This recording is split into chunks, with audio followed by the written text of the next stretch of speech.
Hello guys. तो नदी को देखकर आप लोग को पता चल गया होगा कि आज कौन सा दिन है। आज है गंगा दशहरा।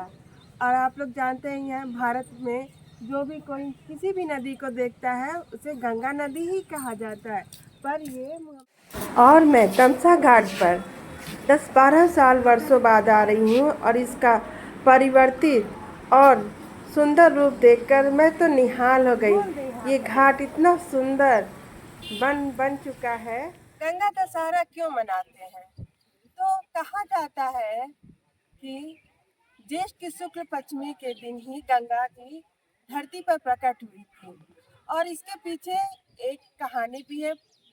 और वो कहानी है कि कहा जाता है कि जब विष्णु भगवान वामन अवतार लिए थे, तो जब तीनों लोगों को वो नाप अपने पाँव से नाप रहे थे, तो ब्रह्मांड का सातवां तल उनके पैर से छू गया और जिससे उनके अंगूठे से उस सप्तावरण में एक छोटा सा उनके अंगूठे से छिद्र हो गया और उस छिद्र से एक चिन्मय जलधारा निकला। उस जलधारा को ब्रह्मा जी ने अपने कमंडल में रख दिया और कालांतर में कपिल मुनि के श्राप से अंश असद पुत्रों को श्राप के कारण उनके वंशजों ने गंगा को पृथ्वी पर लाने के लिए घोर तपस्या किया। पहले असक के पुत्रों ने अंश ने तपस्या किया और फिर दिलीप ने। ये दोनों लोग विफल रहे।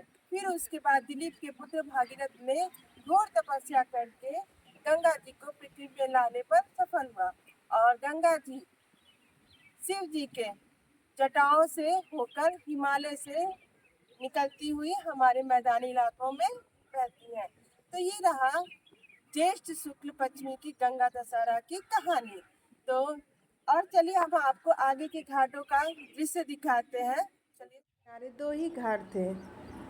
हम लोग छठ के दिन इस घाट से उस घाट आते और जाते थे, लेकिन ये सभी घाट एक हो गए हैं और इतना सुंदर हो गया है कि बस यहाँ टहल टहल के मैं इस घाटों की सुंदरता देख इस नदी पर स्नान करने आई हैं। और यहाँ पे शिव जी का मंदिर है, तो यहाँ पे ये लोग पूजा और अर्चना की हैं।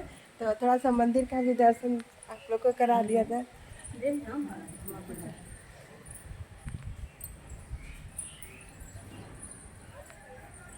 ये है हमारे यहाँ घाट के भोले बाबा। नमः शिवाय। और ये है नंदी महाराज जी।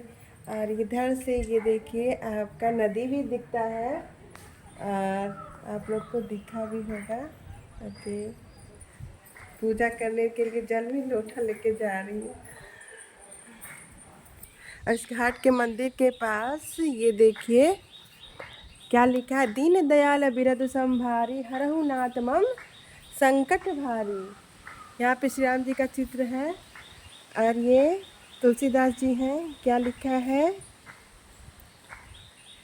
नहाए धोए क्या हुआ, जो मन मैला न जाए, मीन सदा जल में रहे, धोए वास न जाए।